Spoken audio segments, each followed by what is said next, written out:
നിങ്ങളുടെ ഡയറി എടുത്തിട്ട് വേറെ ആരെങ്കിലും വായിച്ചാലോ എന്നില്ല പേടിയുണ്ടോ നിങ്ങൾക്ക്? എന്നാൽ നിങ്ങൾക്ക് വേണ്ടിയിട്ടുള്ളതാണ് ഇന്നത്തെ എൻ്റെ ഈ കലാപരിപാടി. അപ്പോൾ തുടങ്ങിയാലോ? 28/8/2025 വ്യാഴം രാവിലത്തെ ചായ കുടിയോട് കൂടിയാണ് ഇന്നത്തെ എൻ്റെ ദിവസത്തിൻ്റെ തുടക്കം. കുഞ്ഞുവിൻ്റെ ഡാൻസിൻ്റെ ഡ്രസ്സ് വാടക എടുക്കാൻ പോകണം. അശ്വതി ഉണ്ടൊപ്പരം ബസ്സിലാണ് പോകുന്നത്.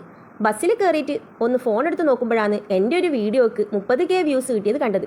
ആ സന്തോഷത്തോടെ തന്നെ കുഞ്ഞുവിന് വേണ്ട ഡ്രസ്സും എടുത്തു. ഷർവാണിയാണ് വേഷം. പിന്നെ വല്ലപ്പോഴും ഉള്ളൊരു കറക്കല്ലേ, ഒരു സിനിമ കാണാമെന്ന് വിചാരിച്ചു. നേരെ തിയേറ്ററിൽ പോയി. അങ്ങനെ സിനിമയെല്ലാം കണ്ടു കഴിഞ്ഞപ്പോഴത്തേക്കോ ഒടുക്കത്തെ വിശപ്പും. അതുകൊണ്ട് നേരെ കൂൾബാറിൽ പോയി ഒരു പ്ലെയിൻ ജ്യൂസും ഷവർമ റോളും കഴിച്ചു. പിന്നെ വീട്ടിലെത്തിയ ശേഷമാണ് ഒന്ന് സമാധാനത്തോടെ ഫോൺ നോക്കാൻ തന്നെ പറ്റിയത്. അപ്പോഴത്തേക്ക് വ്യൂസ് 100K കടന്നിട്ടുണ്ടായിരുന്നു. സന്തോഷമായി. ഇനി ഇന്നത്തെ രാത്രി 1K സബ്സ്ക്രൈബേഴ്സ് കിട്ടുന്നതും സ്വപ്നം കണ്ട് സുഖമായിട്ടൊന്ന് കിടന്നുറങ്ങാം. അപ്പം ഇതാണ് എൻ്റെ ഈ ദിവസത്തെ ഡയറി എഴുത്ത്, അല്ല ഡയറി വരാം. അപ്പം നിങ്ങൾക്ക് ഇഷ്ടമായോ? ഇഷ്ടമായെങ്കിൽ ഇതുപോലെ ഒന്ന് ചെയ്ത് നോക്കുമെന്ന്. ഇനി ആരെങ്കിലും നമ്മളെ ഡയറി എടുത്തൊന്ന് നോക്കിയാലും അവർക്ക് ഒന്നും മനസ്സിലാവില്ല, കുറേ ചിത്രം എന്നല്ലാണ്ട്. ഇതിനുള്ളിൽ എന്തൊക്കെ കാര്യങ്ങളുണ്ടെന്ന് നമുക്കല്ലേ അറിയൂ. അപ്പോൾ നിങ്ങളൊന്ന് ചെയ്ത് നോക്ക്. ചെയ്ത് നോക്കിയിട്ട് അഭിപ്രായം പറ. താങ്ക്